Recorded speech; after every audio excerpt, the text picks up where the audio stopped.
Alaikum students, how are you all? से fine अल्हम्दुलिल्लाह।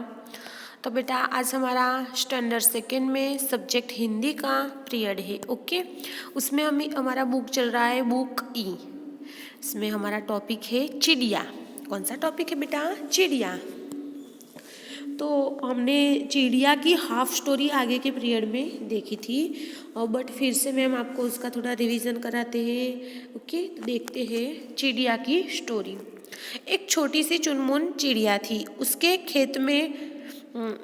उसने एक खेत में अपना घोंसला बनाया था। उसने क्या करा था? एक खेत में उसने अपना रहने की जगह बनाई थी। घोंसला यानी जो जिसे माला बोलते हैं ना, वो लकड़ी इकट्ठा करते जो बनाते हैं ना, वो वाला। उसमें वह अपने बच्चों के साथ रहती थी। एक दिन जब वह खाने की खोज में गई, उसी समय खेत का मालिक अपने पुत्र के साथ वहाँ आया। खेत की देखभाल करते हुए अपने पुत्र से बोला, बेटा, फसल पककर तैयार हो गई है, अब कटाई करने के लिए पड़ोसियों को बुला लो।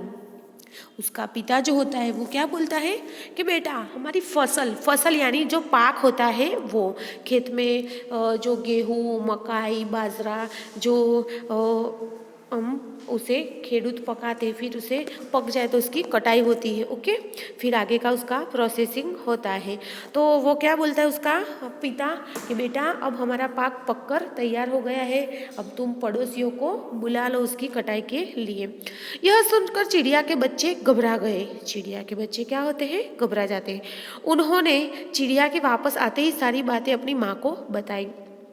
जैसे ही चिड़िया, बच्चों की माँ वापस आती है, खाना लेने गई होती है, वो वापस आती है तो सारी कहानी बच्चे उसकी माँ को बताते हैं। लेकिन चिड़िया घबराई नहीं। वो सारी बातें जैसे खेत का मालिक और उसका बेटा कर रहे थे कि अब हमें कटाई का वक्त शुरू हो गया है, हमें पड़ोसियों को बुला लेना चाहिए, हमें अपने पाक की कटाई करनी चाहिए, तो वो सारी बातें अपनी माँ को वो बच्चे बताते हैं और माँ घबराई नहीं। क्या हुआ? माँ घबराई नहीं। वह बोली, तुम लोग चिंता मत करो, तुम्हें घबराने की कोई आवश्यकता नहीं है, चिंता करने की कोई ज़रूरत नहीं है। जो पड़ोसियों के सहारे रहता है उनका काम कभी नहीं होता है, जो दूसरों के सहारे रहता है उसका काम कभी होता नहीं है। दूसरे दिन खेत का मालिक और उसका बेटा खेत में बहुत देर तक बैठे रहे, लेकिन कटाई के लिए कोई आया नहीं। खेत का मालिक और उसका बेटा बहुत देर तक खेत में जाके इंतज़ार करते रहे कि हमारे पड़ोसी आए और हमारे पाक की कटाई कर ले, तो बट कोई आता नहीं, और पूरा दिन वो बैठे रहते हैं लेकिन कटाई के लिए कोई आता नहीं है। इस पर से हमें यह सीख मिलती है कि हमें दूसरों के सहारे कभी बैठना नहीं चाहिए। हम ऐसे सोच कर जाए कि परीक्षा में हमारा जो मित्र है वो हमें दिखाएगा, हम लिखेंगे, तो हमें ऐसे ये चीज़ में या किसी भी और चीज़ में हमें किसी के ऊपर डिपेंड यानी आधार रखना नहीं चाहिए। हमें अपना काम खुद से करना सीखना चाहिए। नेक्स्ट, मालिक बोला कि बेटा, तुम अपने मामा, चाचा और मित्रों को बुलाकर कटवाई करने के लिए बुला लो। मालिक जो होता है, जो पुत्र का बाप होता है, वो मालिक बोलता है कि बेटा, पुत्रों से बोलता है मालिक कि बेटा, तुम अपने मामा, चाचा और मित्रों को बुलाकर कटाई करवा लो पाक की। चिड़िया यह सुनकर भी घबराई नहीं। चिड़िया ये सब सुन रही थी तो भी वह चिड़िया घबराई नहीं। बच्चों से बोली, चिंता ना करो, जो मामा, चाचा और मित्र के सहारे रहता है उसका काम कभी नहीं होता है। फिर भी वह अपने बच्चों को समझाती है कि बेटा, तुम चिंता मत करो, तुम्हें घबराने की कोई ज़रूरत नहीं है।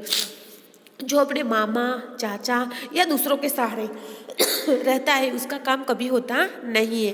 सचमुच अगले दिन कोई भी खेत में कटाई करने के लिए आया नहीं। दूसरा दिन होता है, मालिक और उसका बेटा खेत में पूरा दिन बैठे रहते हैं बट कोई आता नहीं है।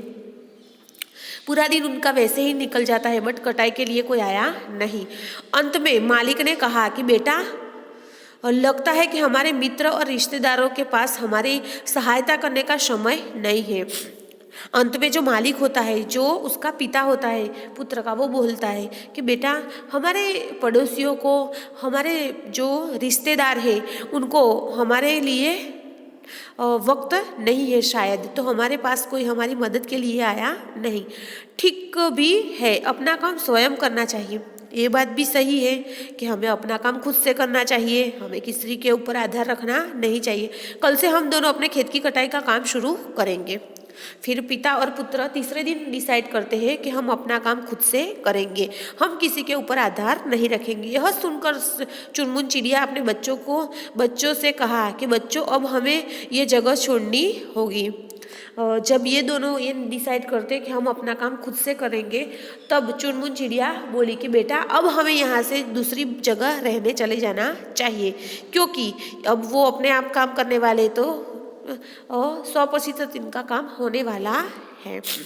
तो बच्चों, अभी हमें ये जगह छोड़कर दूसरी बाजू जानी चाहिए। कल खेत की कटाई अवश्य हो जाएगी। कल खेत की जो कटाई करने की है वो 100% यानी अवश्य हो जाएगी, उसमें कोई संदेह नहीं है, क्योंकि जो अपने सहारे रहता है उसका काम कभी नहीं रुक सकता। माँ समझ गई वो बात को कि जो अपने काम खुद से करता है या जो खेत की कटाई अवश्य हो जाएगी, जो अपने सहारे रहता है उसका काम कभी रुकता नहीं है। ओके, यह कहकर चिड़िया अपने बच्चों के साथ किसी अन्य बसेरे की खोज में उड़ गई। वह अपने बच्चों को समझाती है, बच्चों को साथ में लेकर अपने दूसरी बाजू उड़ने लगती है और उनके साथ चली जाती है। किसी अन्य बसेरे की खोज में उड़ गई। खोज यानी तलाश, पुत्र तो बेटा, सहायता तो मदद, उद्देश्य तो लक्ष्य, स्वयं तो अपने आप, अवश्य तो जरूरी, मालिक तो स्वामी, सहारे तो निर्भर या आश्रित। यानी हम निर्भर रहते हैं, आश्रित रहते हैं, वो वर्ड्स आपने सुने होंगे जो हमारे स्टोरी में आए। तो यहाँ पे हमने जो एज स्टोरी थी वो देखी चुनमुन चिड़िया की। मैंने आपको उसकी स्टोरी का एक्सप्लेनेशन भी बताया और मैंने आपको आगे के पीरियड में बोला था कि आपको यहाँ पे घोंसले का चित्र बनाना है और उसमें रंग भरने हैं। और ये स्टोरी पर से हमें क्या सीख मिलती है, तो हमें दूसरों के ऊपर कभी निर्भर नहीं रहना चाहिए, यानी हमें दूसरों के सहारे कभी रहना नहीं चाहिए। यह इस स्टोरी का उद्देश्य है, हेतु है कि हमें अपने काम खुद से करने चाहिए। हम किसी पर डिपेंड हो जाते हैं या हम किसी पर आधार रखते हैं तो वो काम हमारा सही से कभी होता नहीं। इसमें हमें कुछ ना कुछ गड़बड़ देखने मिलती है, या तो वो काम होता नहीं है या तो फिर होता है तो उसमें सही से होता नहीं है। तो हमें अपने काम खुद से करने चाहिए। और ये जो स्टोरी है बेटा, आज मैम ने आपको एक्सप्लेनेशन पूरी स्टोरी का समझाया, बट इंशाल्लाह हमारा जब लाइव क्लास होगा तो इसमें भी मैं आपको ये स्टोरी लेने वाली हूँ। तो मैं आपको ये स्टोरी उसमें एक्सप्लेन करके, और भी आपको कोई उसमें कन्फ्यूजन होगा तो वो भी मैं आपको बताऊँगी। तो लाइव में जब हम ये क्लास लेने वाले हैं तो इंशाल्लाह हम देखेंगे स्टोरी के बारे में। आज के लिए हमें ये स्टोरी इतने तक ही देखनी थी। ओके, थैंक यू, अस्सलाम वालेकुम।